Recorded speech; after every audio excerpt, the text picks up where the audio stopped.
Bonsoir, merci d'être avec nous sur Journal de guerre. Au 18e jour du conflit entre le Hamas et Israël, voici ce qu'il fallait retenir de la journée à 19h30.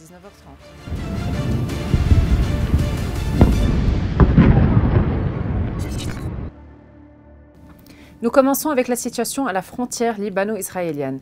L'armée israélienne a effectué mardi un raid qui a visé une voiture dans le périmètre du village de Yaroun, à la frontière sud, faisant des blessés parmi les passagers, dont le nombre n'a pas été précisé. Pendant ce temps, les bombardiers israéliens survolaient à basse altitude le Liban sud, où l'intensité des échanges d'artillerie avait baissé depuis le matin. Les bombardements de part et d'autre de la frontière devaient cependant reprendre dans l'après-midi.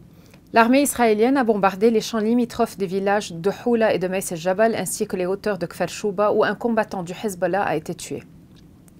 Le président français Emmanuel Macron s'est rendu mardi en Israël pour exprimer la solidarité de la France après l'attaque du Hamas. Il a appelé à la protection des civils à Gaza, au soutien humanitaire et à la relance d'un processus de paix pour la création d'un État palestinien. Il a également souligné que Paris a déjà adressé plusieurs messages au Hezbollah pour le mettre en garde contre une implication dans la guerre de Gaza. Le bilan humain depuis le début de la guerre à 19h30 heure de Beyrouth. Du côté israélien, près de 1450 morts et du côté de Gaza, 5100 personnes ont été tuées parmi les Palestiniens. Le mouvement islamiste palestinien Hamas a affirmé avoir libéré 2 femmes enlevées lors de son attaque sur le territoire israélien le 7 octobre et détenues depuis dans la bande de Gaza qu'il contrôle. Le porte-parole de la branche militaire du Hamas, Abu Abaïda, a affirmé dans un communiqué que les 2 femmes otages avaient été libérées pour des raisons humanitaires pressantes grâce à une médiation du Qatar et de l'Égypte. Le Comité international de la Croix-Rouge a affirmé de son côté avoir facilité la libération de ces 2 otages.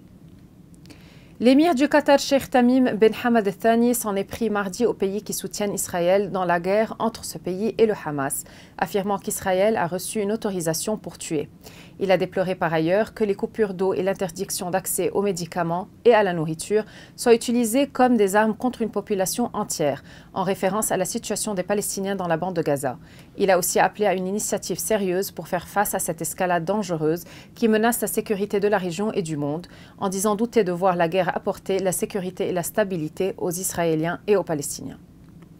Merci de nous avoir suivis sur Ici Beyrouth. On se retrouve demain pour un autre résumé de la situation.